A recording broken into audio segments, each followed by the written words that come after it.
Gaurkoan aspaldi ikusten ez dugun kolaboratzaile batekin egongo gara, Mikel Bezunartea, Iratxe kontsumitzaileen elkarteko ordezkaria. Arratsaldeon. Berdin. Eta gaurko gaia, gainera gaur aurkezpena egingo duzuela honi buruzkoa, hainbat hitz egin den bankuei buruz, kasu honetan lurzoru klausulei buruz. Bai, da gauza bat hemen, behin baino gehiagotan jorratu dugune, dakizun bezala azken urteotan pil-pilan egon den gaia da, baina, bueno, gai honek bere segida izan du, oraindik ere ez dakitu, Gorenak ja espaldizkoan eman zuen sententzi bat erranez lur edo zoru klausula horiek abusiboak zirela, eta bankuek klausula horiek aplikatuz kobratutako diru hori itzuli behar zutela, baina gero sortu zen bertzare arazo bat, eta izan zen bankuek ikusita epai horiek etorriko zirela, prestatu zituztela hitzarmen batzuk edo akordio batzuk klientei sinatuarazi zizkietenak. Klientek akordio horiek sinatu eta hortik etorri da arazoa. Alegia, akordio horiek edo hitzarmen horiek sinatu ez zituztenek ez dute problemik izan dirua berreskuratzeko, baina hitzarmen horiek sinatu zituztenek arazok izan dituzte eta desente gainera. Ze gertatu da,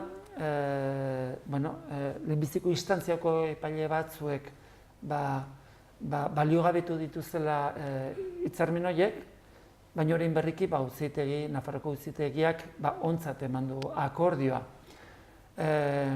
Zergatik halako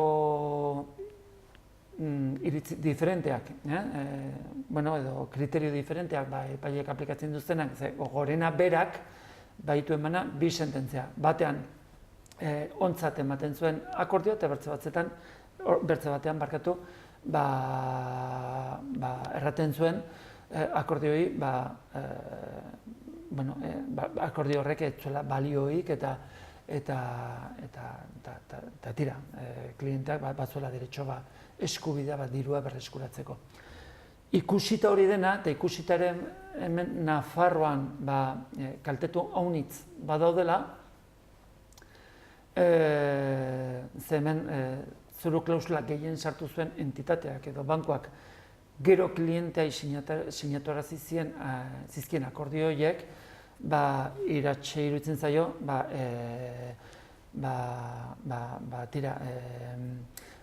epaileek, epakita horiek gelditu behar dituztela, ez da. Are gehiago, zenbait epailek Europari galdera bat luzatu diotelako, eta Europak horri buruz erantzun bat eman behar duelako. Alegia, erran behar du, lur klausularen arira sinatutako hitzarmen horiek balio duten edo ez duten balio. Eta Europatiko etorriko den erantzun hori loteslea izanen da, edo vinkulante izanen da epailendako, epailek nahi eta ez aplikatu beharko dute.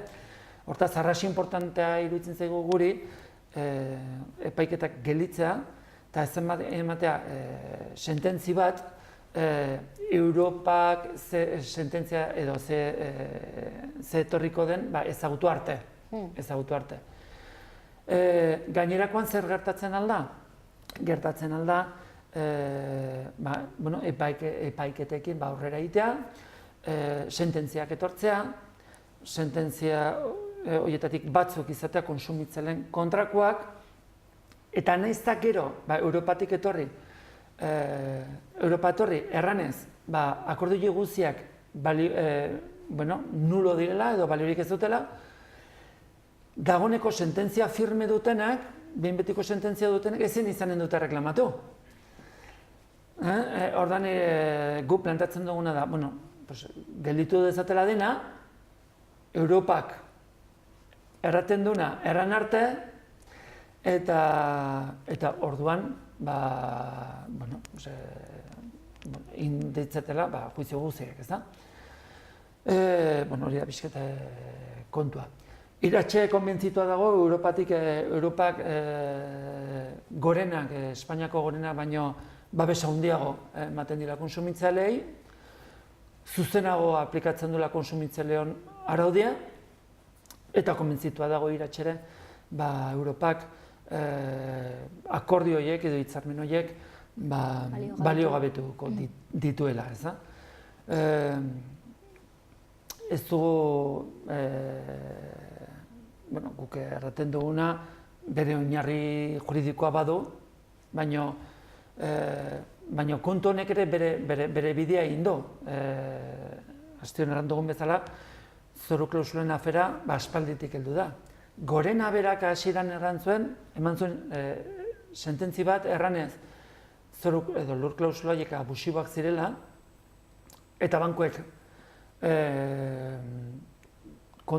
klausula horiek kontratuetatik ezabatu eta gaizki kobratutako dirua itzuli behar zuela, baina gorena berak ere mugatu zuen eta erran zuen sententzia hartatik antzinago kobratzen zen dirua, baina ez zutela bueltatu behar. Hau da erraten zuen, oain arte gaizki kobratutakoa ez zute bueltatu beharko, bankuek. Orduan ere, Europara jo ginen, eta Europak arrazoia eman zigun, erran ez, gorena ez du mugatzen aloi. Klausura abusiboa baldin bada, bankuek diru guzi itzuli beharko dute. Hau da, aurrekari bat badu gortan. Irutzen zego, konfiantza gehiago badugu Europako epaitegi honekin, eta esperantza ere epaitegi honek akordio horiek baliogabetu eta bankuak diru guzia, kasu horietan ere diru guzia bueltatzera beharko dituela, eta bitartean zer? Bitartean dugu gorenak bi sententzia, kontrako sententzia emana dituela, epaile batzuek bat aplikatzen dutela edo batei segituz sententzi klase bat edo alde bateko sententziak ematen dituztela. Eta bertze batzuek berriz bertzekoak, ikusi dugu lehenbiziko instantzian epaiketa edo epai diferenteak izaten alditugula, baina gero Nafarroko Auzitegiak berea egin duela konsumitzaileen interesaren kontra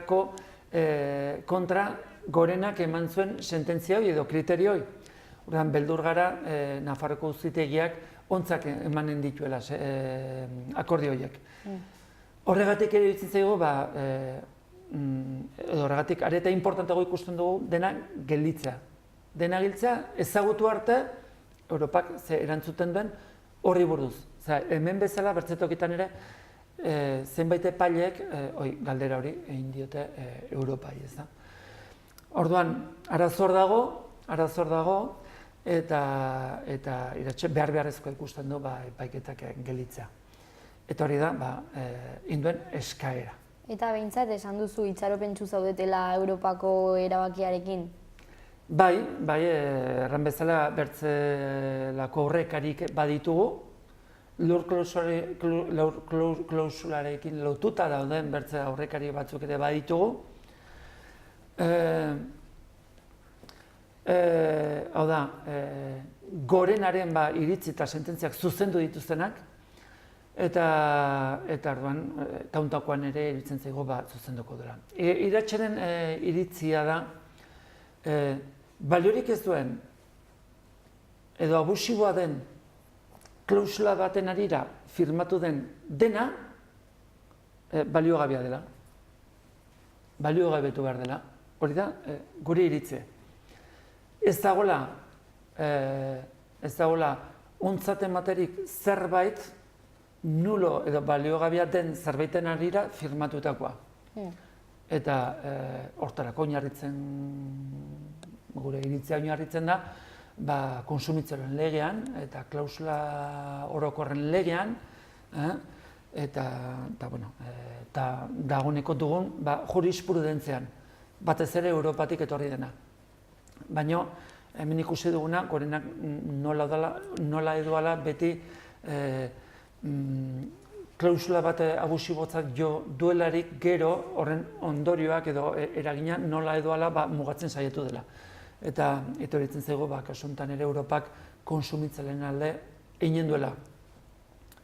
Beti ere, Europak erabaki behar du, eta gu epaile bakarrik erraten digu, itxiteko, epaiketak gelditzeko, eta gelditzeko Europatik etorriko den erabakia ezagutu arte, ez da.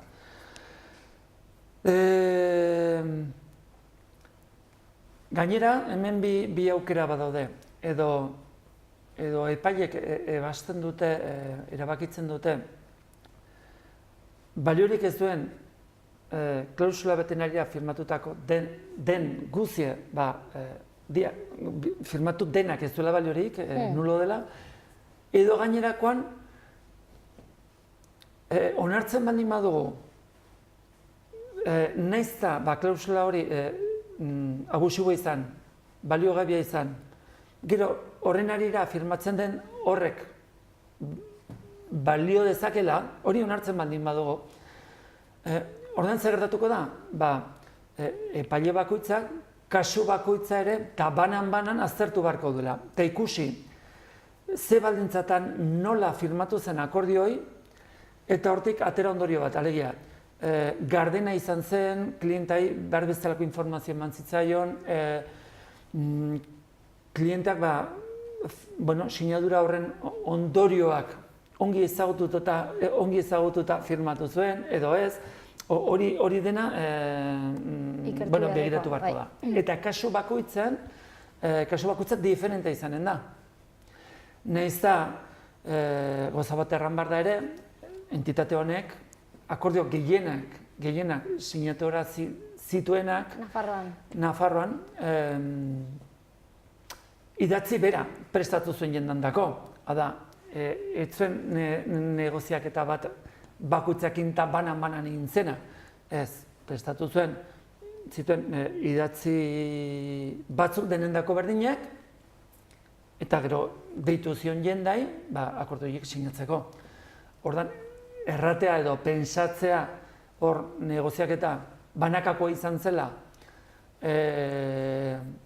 hau da, klientea eta entitateak bakoitza beraldetik intzuna gehiagizkoa da gure ustez, erran bezala entitate honek akordioiek prestatu, klientea jeitu, sinatu arazi, edo estutu jende akordioiek sinatzeko, eta gero etorri zen sinadura, ez da?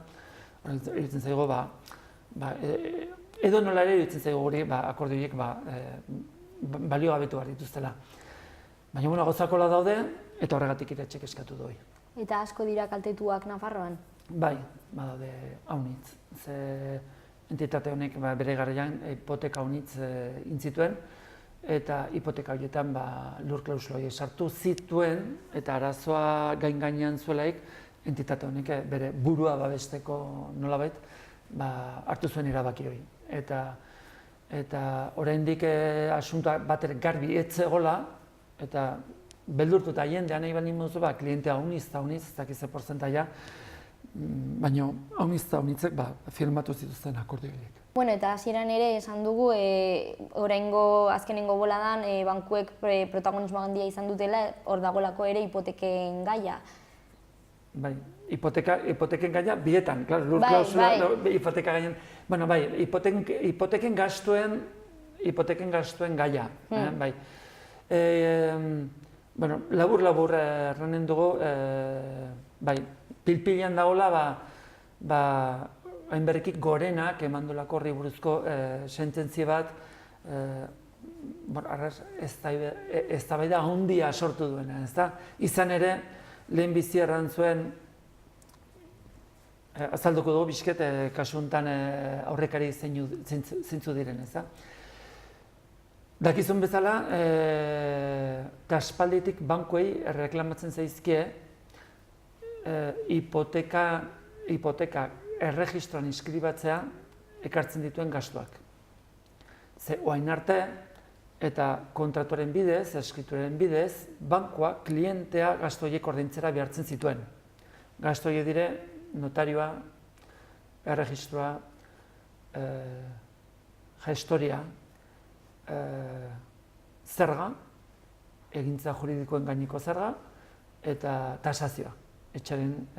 Hipotekatzen den etxaren tasazioa.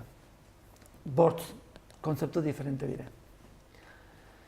Arrason hartua dago, eta hemen Nafarroan sententzia guziek hori berretsi dute, bankuek, notario, registro eta gestoria ordaindu behar dutela, nahi eta ez. Horren ondorioz, eta azken urteotan, ja aspaldi honetan, gastoiek ordaindu dituen jendeak, bankuei erreklamatu dizkio. Eta gainera, seguridadeakin, jendea badu seguridade edo bada jakina da, gastoiek bankuak ordaindu behar zituela eta sententzia konsumitzen aldeko izanen dela. Hor bazeuden bertze bi kontzeptu, tasazioa eta zerga. Zergan gainean berriz, zalantzak bazeuden sententziak han eta hemen erraten zutenak. Zenbait kasutan erraten zuten impuestoare zerga hori ere bankuek ordaindu behar zutela, baina ziren sententziak erraten zutenak ez. Hori gorenerainoa llegatu zen, eta gorenak lehenbizi bantzuen sententzi bat, gero bertze epai bat, bigarren epai hortan erran zuen bankuek zerga ordaindu behar zutela, gero sekulako salsa kalapita sortu zen, gero berriz ere bildu, gero gibelate egin zuten, eta erran zuten ez. Zerga hori klienteak edo konsumitzailek ordaindu behar duela. Horrek nahasmendua ekarri du. Azteko badago jendea pentsatzen da, eta orduan gastuak erreklamatzen aldire, bai edo ez. Garbi erraten aldugu, notario, registro eta gestoria, baietz. Hori ez da aldatu. Hori konsumitzaileak erreklamatzen aldu. Edo zeinek gastu horiek, hipotekan gastu horiek, azken urtetan, azken 20 urtetan, azken 10 urtetan ordaindu dituena, edo zeinek erreklamatzen alditu. Eta hortan gaude. Baina, gorenak ireki zuen ate bat, zirrikitu bat, zergak ere erreklamatzeko. Gero gibelate egin zuen, eta hor montatu da salsa guzi, ez da? Azken epaiak ekarri duena zer izan da? Konsumitzaile elkarte hainbatek eta elkarte hainbatek ere, iragarri dutela, erran dutela, Europara joko dutela. Orduan berriz ere, Europaren erantzunaren zai egonen gara. Nola nahi ere, erran behar dugu, Nafarroan araudi propio badugula, araudia 2007-tik diferenteskoa dela, eta orduan hor badaudela ñabardura importantea. Eneiz ausartzen ni, ez gara ausartzen, iratxe bezala ez gara ausartzen erretera, seguro, ze gertatuko den zerga horrekin. Baina badakigu konsumitzaile bertze gastu guziak erreklamatzen aldituzela. Zerga horrekin ze gertatuko den, oraindik gaiak bere bidea inendo, eta ikusiko dugu. Ados? Baina, inorrez ez dela pentsa horregatik gastuak erreklamatzen alez direnik. Erreklamatzen aldira. Bakarrik batzuk seguro dire, eta hor dago zerga, oraindik ere, zalantzan dagoena. Eta hoxe. Nahasmen handia nabari duzue hori bezeroen artean, jendea gerturatu da? Hipoteka, nork ez du hipotekarik. Badago jende pila hipoteka baduena. Lur klausula hipoteka guztietan ez zegoen, baina gastuak hipoteka duten guziek ordaindu zituzten. Eta horiek denek erreklamatzeko moduan daude. Eta badirua, batzutan gehiago, batzutan gutxiago, egia da gastorik handiena zerga dela. Importantea izanen zen, zerga erreklamatzeko aukera izatea, baina, tira. Orduan, 2017ko, zerga hori zalantzan dago oraindik, baina beste guztiak erreklamatu daitezke. Hoixe bera. Bakarra bankuekoain arte ez dute erreklamazioa onartu, eta alde batetik erreklamazioa bideratzen dugu, baina gero eta ezezkoa etortzen delaik, orduan epaiketara jotzeko bidea ere nola baita prestatzen dugu. Hortarako hitzarmena badugu abokatu despatxo bat egin, eta bereiek ere dire demanda hauek aurkezten, bertako klientea ematen zaio presupuesto txiki bat, gero gainera saiatzen da gero klienteak deus ere ez ordaintzea, tira, baina bueno, orain arte gutxienez, gastu horiek epaitegietan erreklamatu behar izan ditugu, ze bankuak honez honean ez dituzte ordaindu. Zain geldituko gara bai lehendabiziko gaiari dagokionez eta baita bigarrenari dagokionez ere. Ados. Hurrengora arte. Agerta.